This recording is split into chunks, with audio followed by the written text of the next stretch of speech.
Faut-il toujours faire des travaux lors d'une acquisition immobilière? C'est ce qu'on va voir aujourd'hui dans cette vidéo. Alors les travaux, c'est une tendance pour certains. Pour certains, on voit ça vraiment comme le bout du monde et on n'a même pas envie de s'y aventurer. On n'a même pas envie d'y penser une seule seconde. Et pour d'autres, c'est une aubaine parce qu'on voit beaucoup d'opportunités. Et c'est là que va se faire la différence entre les investisseurs moyens, c'est-à-dire des investisseurs qui investissent de temps en temps, mais qui ne font pas leur activité principale d'investissement immobilier, et les investisseurs plus professionnels. En fait, il y a plusieurs stratégies à ça. Et moi, quand j'ai commencé l'investissement immo, je connaissais rien aux travaux, je connaissais personne pour faire mes travaux, et peut-être que vous êtes dans cette situation vous aussi aujourd'hui, parce que quand on parle des travaux, on sait que ça peut être nécessaire et essentiel pour nous, mais on sait aussi que voilà, on n'a pas forcément le réseau pour les faire, on n'a pas aussi l'envie et les connaissances pour le faire. Donc, il y a plusieurs grandes questions qui arrivent. En fait, quand on se dit qu'on veut investir dans l'immobilier pour un investissement locatif, par exemple, il y a la question de est-ce que je fais des travaux ou est-ce que j'en fais pas? Aujourd'hui, dans cette vidéo, je vais essayer de vous montrer deux stratégies. La stratégie avec les travaux, pourquoi elle est bien, mais aussi quels sont les défauts de cette stratégie-là et le conseil que je peux donner. Et la stratégie de ne pas faire de travaux. Quelle stratégie on peut mettre en place dans ce cas? Pourquoi c'est aussi avantageux? Je vais tout vous expliquer en détail. Avant de vous donner la première stratégie,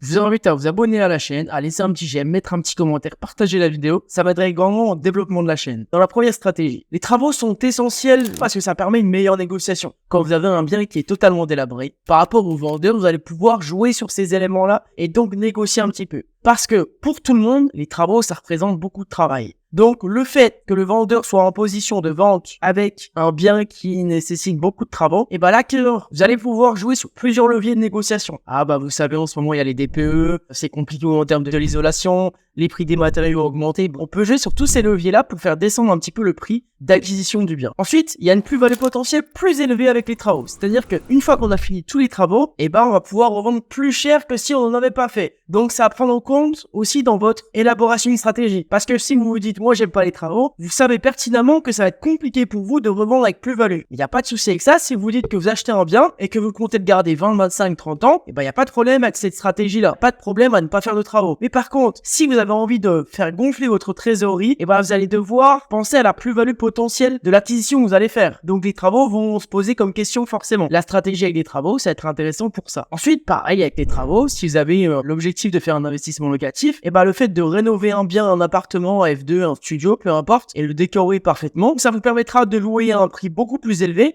que si vous n'aviez pas fait de travaux. Un point essentiel également, c'est que si vous faites des travaux et que vous refaites tout, plomberie, électricité, ça vous permet d'être tranquille. Et pendant 15 ans, 20 ans, 25, vous savez que vous n'allez pas avoir de problème. Donc ça, c'est intéressant au niveau de la tranquillité. Un avantage qui est pas un des moindres, c'est que si vous investissez en nom propre, le fait de faire beaucoup de travaux, ça va vous permettre de payer le moins d'impôts possible, voire pas du tout si la stratégie est bien amenée. Alors on peut le faire aussi en SCI, en société, en SARL de famille, on peut ne pas payer d'impôts. Mais l'avantage de faire des travaux en nom propre, quand on a un gros salaire par exemple, ça va être de diminuer son impôt au maximum. Mais il y a bien un problème à tout ça. C'est que pour faire des travaux, il faut des connaissances, il faut un réseau.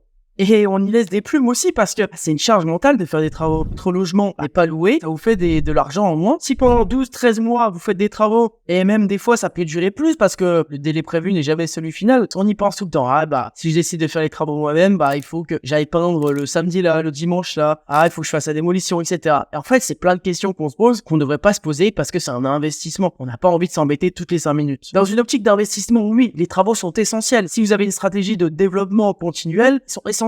Mais dans une optique de tranquillité, pas forcément, parce que c'est de la charge mentale en plus. Alors, selon la vie que vous avez, si vous avez 3 enfants en bas âge à gérer, ou un travail qui vous prend 80 heures semaine, est-ce qu'on a envie de se rajouter de la charge mentale en plus? On est toujours excité quand les travaux arrivent, quand c'est la démolition. Dès que ça arrive à l'étape de l'évacuation de la démolition, on est tout de suite en train de se dire, qu'est-ce que je fais ici en fait? Alors, mon conseil par rapport à ça, c'est de prendre une société de travaux. Parce que oui, certainement, la société de travaux est plus chère que ce que vous allez faire vous-même. C'est sûr, vous allez avoir beaucoup moins de charge mentale. Parce que si vous prenez une société de travaux compétente qui maîtrise le plus de domaines possible, vous n'avez pas besoin d'être le maître d'œuvre de ce chantier-là. Donc, moins de charge mentale. Au final, vous allez gagner peut-être 60, 70, 80% du temps que si vous le faisiez vous-même. Vous aviez prévu de faire un appartement vous-même. Vous aviez un délai d'1 an pour le faire. Peut-être que la société le fera en 2 ou 3 mois. C'est-à-dire que vous allez gagner 7, 8, 9 mois, par exemple, sur cette rénovation. Donc, 7, 8, 9 mois de charge mentale. 7, 8, 9 mois de loyer. Donc, au final, on s'y retrouve. C'est peut-être 30, 40% plus cher.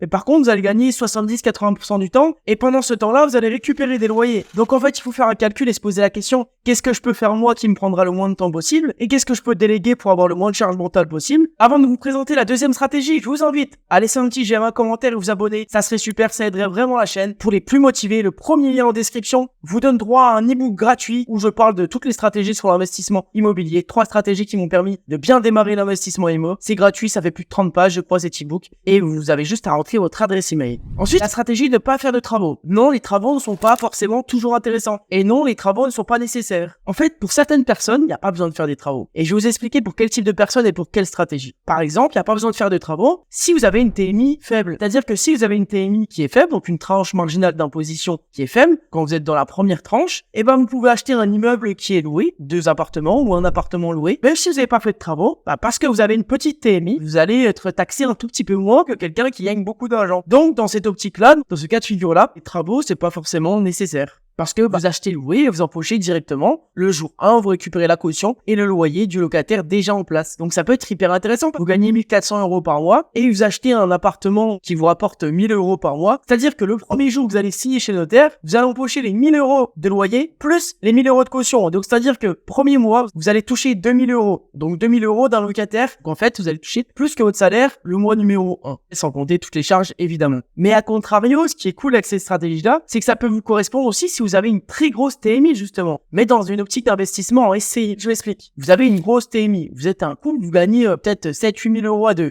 9 000 peut-être. Et en fait, vous avez envie de défiscaliser un peu, d'acheter de l'immobilier, de diversifier vos placements. Vous achetez, dans le cadre d'une SCI à l'IS, à l'impôt sur les sociétés, vous achetez un immeuble de 7 appartements qui est déjà entièrement loué. C'est-à-dire que les 7 appartements-là, dès le premier mois, vous allez toucher les 7 loyers. Et en plus, ça sera au sein de la SCI. Vous aurez que 15% d'imposition sur ces loyers-là. Et c'est 15% sur les 42 premiers 1000 € de bénéfices. Vous allez toucher 15% alors que votre TMI est peut-être de 30 ou voire plus. C'est une stratégie qui est hyper intéressante pour les deux pôles, les personnes qui gagnent beaucoup et les personnes qui gagnent pas beaucoup. On peut réfléchir à cette stratégie-là, mais dans les points négatifs, vous achetez un bien ou un immeuble qui est déjà loué, vous connaissez pas les locataires, vous connaissez pas les travaux qui ont été faits, il y a des facteurs qui sont pas maîtrisables. Il y a peut-être un locataire qui paye pas, vous savez pas, et vous pouvez pas vraiment en être sûr. Vous avez peut-être un locataire qui est vraiment chiant, c'est à double tranchant. Mais par contre, si ça se passe bien, vous avez la tranquillité totale, vous n'avez pas besoin de relouer le bien, vous n'avez pas besoin de refaire des travaux, vous achetez, tout est loué, et le mois numéro 1, le jour numéro 1, vous gagnez déjà tous les loyers, plus les cautions que vous aviez déjà en place. Donc c'est hyper intéressant si vous avez plus un profil d'investisseur. Je gagne beaucoup d'argent, j'ai pas envie de m'embêter, je préfère acheter loué. Ou justement, je gagne pas énormément d'argent via mon CDI, et le fait d'acheter loué, vu que j'ai pas trop de connaissances en travaux, ça me rassure aussi, ça me permet d'avoir un revenu complémentaire. Mon avis, c'est que acheter un immeuble loué, ou un appartement loué, c'est bien pour commencer, parce que ça permet de mettre un pied à l'étrier, et de se dire, je suis tranquille, j'ai déjà des locataires en place, j'ai pas besoin de faire les travaux, etc. J'ai pas de charge mentale, j'y vais tranquille. Et par contre, dans une stratégie d'accélération, dans une stratégie de gagner beaucoup d'argent grâce à l'immobilier, et dans une stratégie de liberté, il faudra faire des travaux. Alors ça sera nécessaire. Au début, vous allez peut-être le faire un petit peu vous-même, mais vous allez vite comprendre que c'est nécessaire d'être délégué. Les travaux, c'est essentiel, oui, mais c'est pas forcément la première étape à faire. Vous pouvez acheter des immeubles loués, tout le monde l'a déjà fait, mais vous devez penser à avoir toujours 2, 3, 4 coups d'avance sur la suite. Voilà, j'espère que la vidéo vous a plu. Dites-moi en commentaire si vous voulez voir d'autres vidéos. C'est Guillaume de Renta Locatif. À très vite.